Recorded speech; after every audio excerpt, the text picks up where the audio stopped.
এখানে ঘাপটি মেরে বসে থাকি তাহলে আমাকে কেউ খুঁজে পাবে না।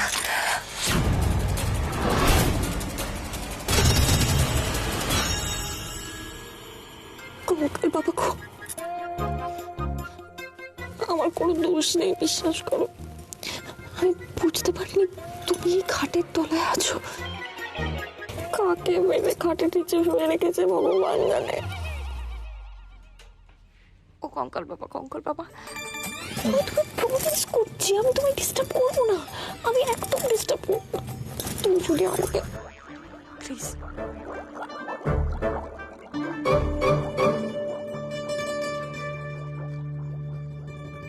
দেখেছো, আমার ওয়ালেটটা আমি এখানেই ফেলে গেছিলাম।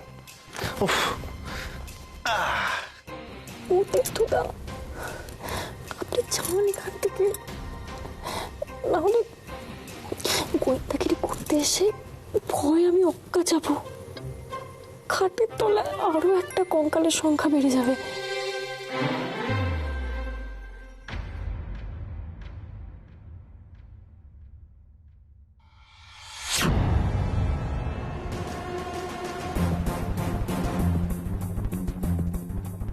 হে ভগবান, তীর্থদা যাচ্ছে না কেন?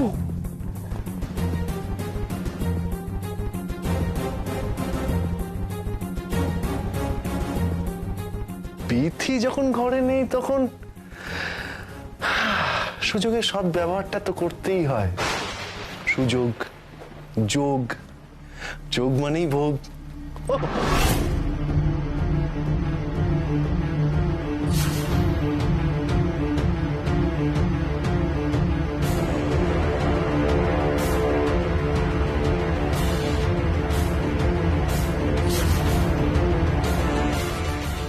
কি ব্যাপার বুঝতে পারছি না, কি করতে চাইছে তীর্থদা?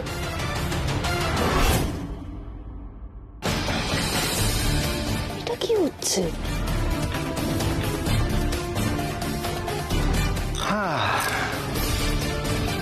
বিথির মুখও দেখতে হলো না।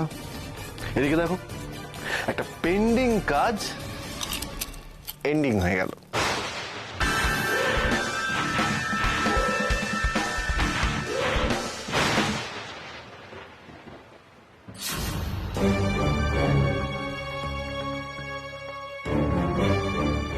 কঙ্কাল বাবা, তুমি এখন আমার আশা ভরসা সবকিছু। প্লিজ আমাকে বাঁচিয়ে নাও, আমি ধরা পড়ে গেলে সব শেষ হয়ে যাবে। এ বাবা, আরে এটা কখন পড়লো? এটা তো আমি লক্ষ্যই করিনি।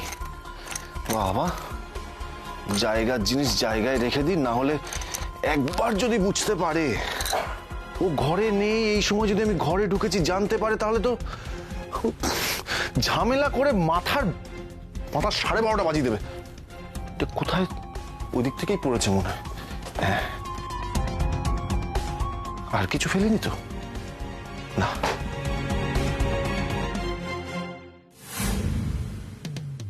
লোকে কঙ্কাল দেখে ভয়ে গাছপালা ল্যাম্পোস্ট যা অবলম্বনে পায় তাকে জড়িয়ে ধরে। আমি বোধহয় পৃথিবীর প্রথম যে কিনা ভয় কঙ্কালকে জড়িয়ে ধরেছে।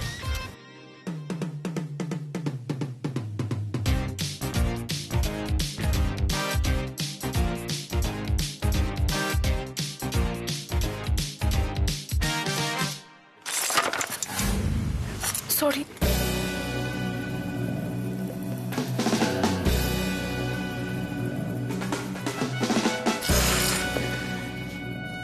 একদিকে কঙ্কাল বাবা, অন্যদিকে তীর্থদা। আজ আমি তো মরতামই।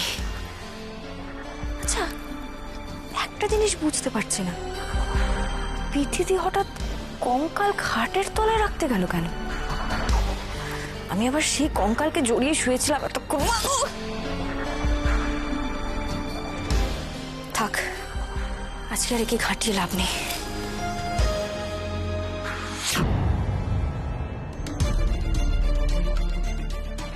না,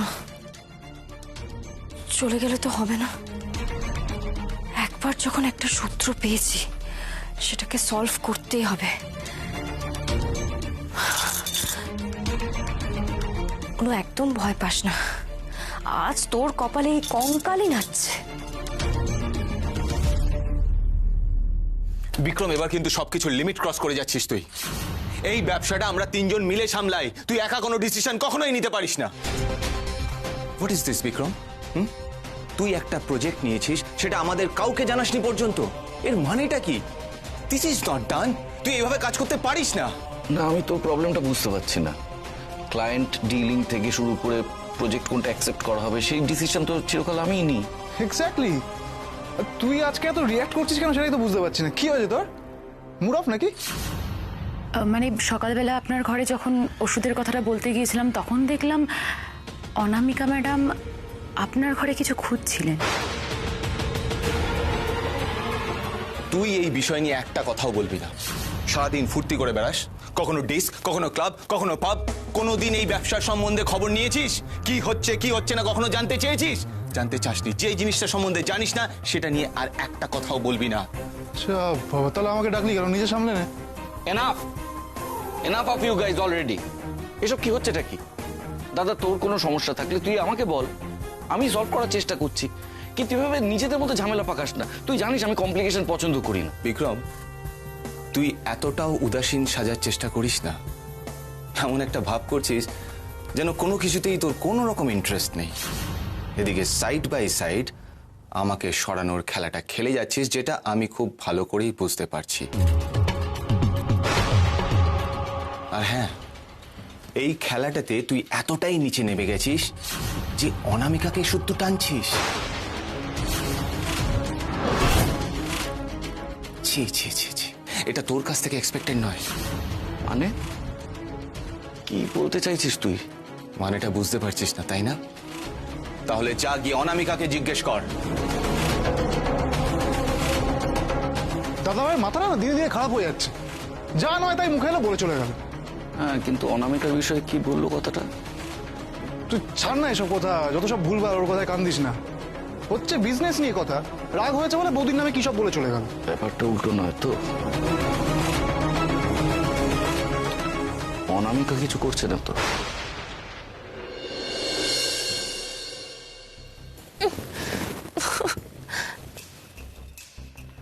কঙ্কাল বাবা,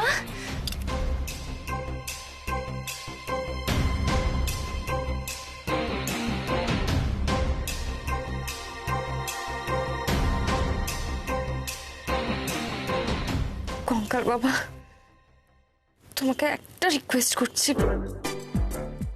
আজকে তোমাকে আমি খুব জ্বালিয়েছি, আমি জানি। প্লিজ আমার ওপর রাগ করো না।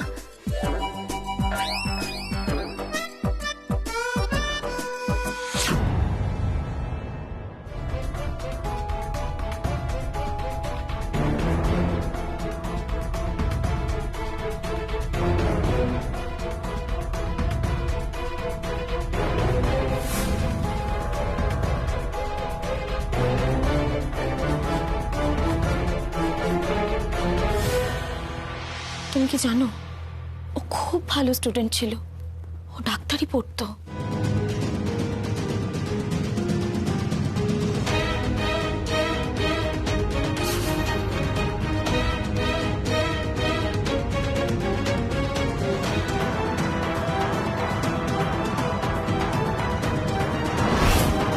এ কি, একটা হাড় তো মিসিং।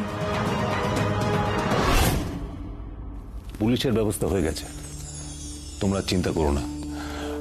কেসটা আমি অনেক কষ্টে ধামাচাপা দিয়েছি। ভালোই করেছেন। বাড়িতে পুলিশ রোজ রোজ এলে না ঝামেলা হয়ে যেত। শুধু ঝামেলা হতো না, কেঁচো খুঁড়তে কেউটে বেরিয়ে পড়তো। চারটিখানি কথা, 12 বছরের ইতিহাস। আমাদেরও তো সবটাই বুঝে নিতে হবে। ব্যাপারটা যে রহস্যজনক এটা তো সত্যি। বলছিলাম যে মন্ত্রীমশাই, আপনাকে যে জিনিসগুলো আনতে বলেছিলাম এনেছেন তো? এখানে ওই পালের কাটা ছবি আর ক্যালেন্ডারটা আছে। ইনভেস্টিগেশন চলছে, আমি অনেক কষ্ট করে তার মধ্যে ওই পুলিশের কাছ থেকে এগুলো বার করেছি। ও আচ্ছা,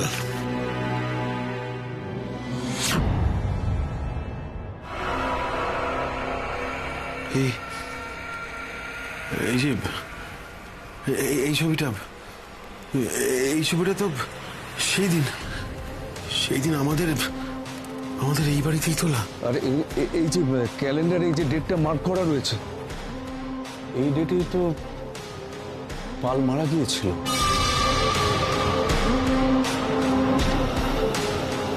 এটা কিন্তু সত্যি রহস্যজনক, কিছু তো একটা ঘটছে। আচ্ছা আপনি তো ওনার সাথে কথাও বলেছিলেন, উনি আপনাকে কিছু জানিয়েছিলেন? না না, ও ভুলভাল বলছিল, যে কথার কোনো মানে হয় না। আমার ধারণা ও সাইকোলজিক্যাল প্রবলেমে ভুগছিল। সেদিন মারা যাওয়ার আগে পাল আমাকে ফোন করেছিল, ও কিছু একটা বলতে চাইছিল আমাকে।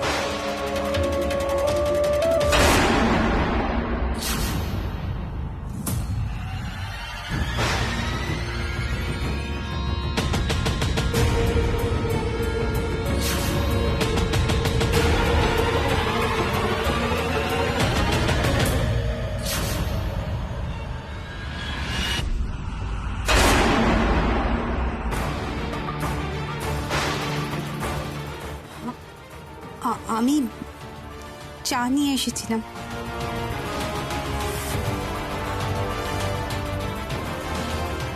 বৌদি এসো।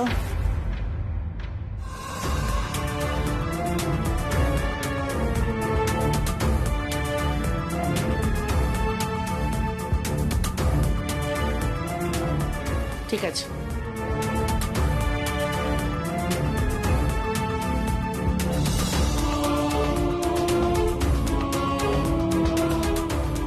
বৌদির সঙ্গে কথা বলো, আমরা যে পালের বিষয়টা নিয়ে খোঁজ করছি, আমি চাই না সেটা আর কেউ জানুক।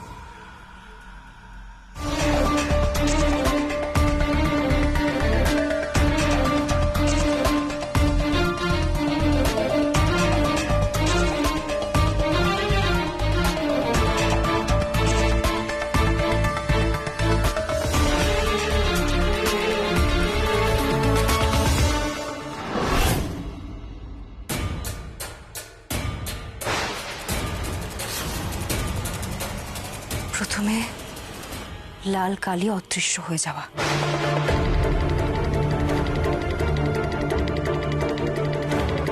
তারপর এই হার,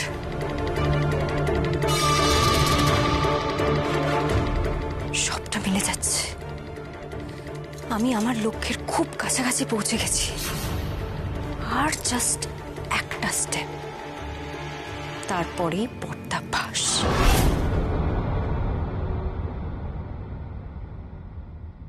বাপ রে বাপ, মোহ আজকে আমাকে একদম ছড়কি নাচন নাচিয়ে ছাড়লো। কতটা ঘুরলাম, শুধু নাকি টুনকে আনতে যাবে। একবার এই গলিতে যাচ্ছে ফুচকা খেতে, তো একবার ওই গলিতে যাচ্ছে আইসক্রিম খেতে। তারপর টুনকে নিয়ে যেই বেরোলো, একবার এই দোকানে যাচ্ছে পেন্সিল কিনতে, তো ওই দোকানে যাচ্ছে ইরেজার কিনতে। অনামিকার সঙ্গে মেশার পর থেকেই না ওর মাথাটা একেবারে খারাপ হয়ে গেছে। ব্যাগটাও রাখিনি।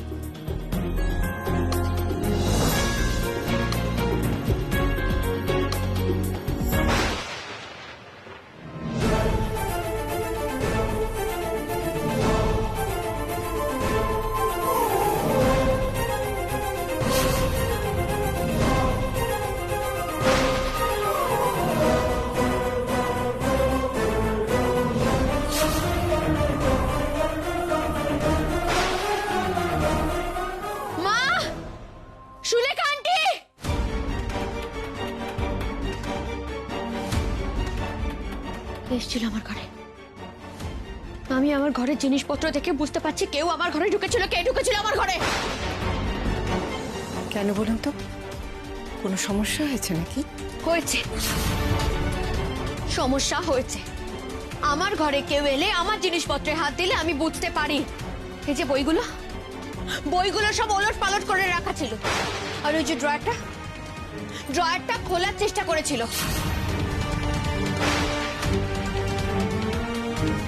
আমি আমি আমার জিনিসপত্রে হাত দেওয়া একদম পছন্দ করি না। কে এসেছিল? সুলেখা আন্টি বলুন, কে এসেছিল এই ঘরে? আর শেষ রক্ষা হলো না। এতটুকু পেটে ফুচকা আইসক্রিম সব খেলাম, তাও শেষ রক্ষা করতে পারলাম না। দিদির কাছে মনে হচ্ছে ধরা পড়ে যাব আমরা। আর তো কোনো উপায় নেই। কি করবো মহুয়া, কি করবো আমি এবার? আপনার ঘরে বাইরের কেউ এসেছিল বলে মনে হয় না, কিন্তু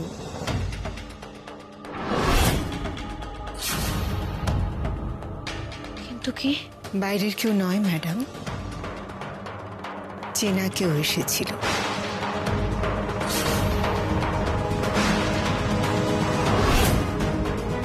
তাকে ঢুকতে আমি দেখেছি।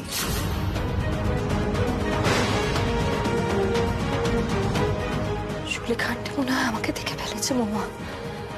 আর কোনো উপায় নেই, সব শেষ, সব শেষ মহুয়া, সব শেষ।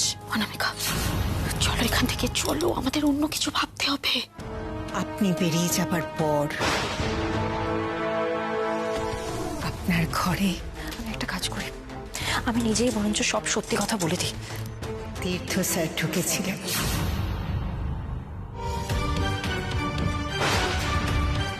উনি ছাড়া আর কেউ এসেছিলেন বলে আমি জানি না ম্যাডাম।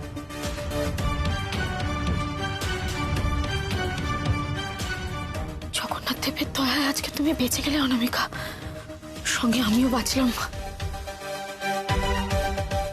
কি করতে এসেছিল? কিছু ফেলে গিয়েছিলেন মনে হয়। তো ফেলে গিয়েছিল তো আমার জিনিস ঘাটাঘাটি করার কি দরকার ছিল? দিন দিন অসহ্য হয়ে উঠছে, ওকে আমার নিতে পারছি না।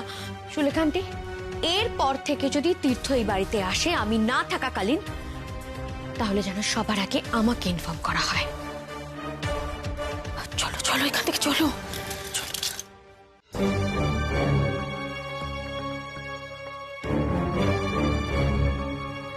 বাপরে বাপ, কি বাজা বেঁচেছি। দেখেছো, আমি বলেছিলাম না তোমাকে, পৃথিবীর মারাত্মক চোখ, ডাক্তারি পড়া, মাইক্রোস্কোপ দিয়ে দেখা চোখ। ভাগ্যিস তীর্থদা এসেছিল। আমিও খুব বাঁচান বেঁচে গেছি মহুয়া, তুমি ভাবতে পারবে না। আজকে জাস্ট হাতে নাতে ধরে ফেলতো আমাকে। কিন্তু অনামিকা, আমি একটা জিনিস বুঝতে পারছি না। কি? তীর্থদা কেন এসেছিল? কোনো দরকারে এসেছিল নিশ্চয়। কিন্তু একটা জিনিস আমি নোটিস করেছি জানো তো, তীর্থদা নিজের ঘরে কিরকম চোরের মতো ঢুকলো, তারপর কি একটা জিনিস নিয়ে আবার বেরিয়ে চলে গেল।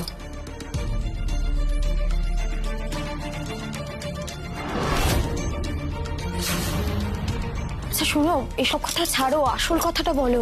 এত কিছু কাণ্ড করে কিছু পেলে কি তুমি? এটা কি? ওরে বাবা, যতদূর মনে পড়ছে এটা তো ওই তত্ত্বের মধ্যে। তুমি এটা নিয়ে এখনো ঘুরে বেড়াচ্ছ? ভাগ্যিস ঘুরছিলাম, না হলে এত বড় একটা প্রমাণ জাস্ট মিস হয়ে যেত। কি প্রমাণ? এই হারটা। তুমি জানো, এই হারটা বিথিদির ঘর থেকেই তত্ত্বের সাথে গেছে। আমি বিথিদির খাটের তলায় একটা কঙ্কাল শুয়ে রাখা দেখে এসেছি। আমার কি মনে হয় জানো তো, বিথিদি যখন ডাক্তারি পড়তো, এটা তখনকারই। আমিও প্রথমে ঘাবড়ে গেছিলাম, তারপরে বিথিদির ঘর থেকে ডাক্তারির বই খুঁজে পেলাম। সেই সব দেখেই বুঝেছি এটা ওই কঙ্কালেরই পায়ের হার। আমি মিলিয়ে দেখেছি। তার মানে দিদিভাই, এত কাণ্ড দিদিভাই করেছে। কিন্তু কেন? তুমি কি বলছো অনামিকা? না না, মানে দিদিভাই এত কিছু করেছে যাতে তোমাকে এই বাড়িতে আসা থেকে আটকানো যায়, যাতে ছোটদা ভাইয়ের সাথে তোমার বিয়ে না হয়। না না, আমার তো বিশ্বাসই হচ্ছে না। এই দিদিভাইকে আমি চিনি না। অনামিকা চলো তো, চলো গিয়ে আমরা জিজ্ঞেস করি ও কেন এমন করলো। চলো। মাথা খারাপ হয়ে গেছে নাকি তোমার? কি করছো তুমি? এখন আমাদের কাছে যথেষ্ট প্রমাণই তো নেই মহুয়া। আমি পাকা প্রমাণ চাই, যার জন্য কোনো যেন ভুল না হয়। অনেক ঘটনা ঘটে গেছে, কিন্তু আমরা মাত্র 2টো প্রমাণ পেয়েছি। আরো অনেক প্রমাণ পাওয়া আমাদের বাকি আছে। অনামিকা, তাহলে আমরা কি করব? দাঁড়াও, আগে কি কি হয়েছে পর পর ডিটেলে সাজাতে দাও।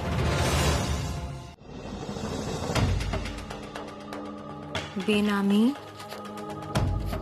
চিঠি, তারপর মেহেন্দিতে পালিয়ে যাও, উড়ো ফোন, ঘরে পাথর ছুঁড়ে চিঠিতে লেখা পালিয়ে যাও, গায়ে হলুদের তত্ত্বে হার, গৃহপ্রবেশের সময় উল্টো পায়ের ছাপ, দুধের রং লাল, ঘি ভাত দেওয়ার সময় ভাত ছাই হয়ে যাওয়া, ফুলসজ্জার ঘর তছনছ, রাতে ঘুঙুর পরে গান করা, পৃথিবী।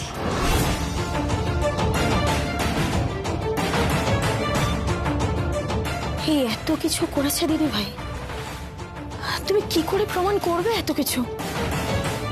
এত কিছু প্রমাণ করার তো দরকার নেই, শুধু এমন একটা প্রমাণ চাই যার পর কনফার্ম হয়ে আমি সবাইকে সবটা বলতে পারবো। কিন্তু কি করবে তুমি? কি করবে মানে? কি করার কথা হচ্ছে এখানে?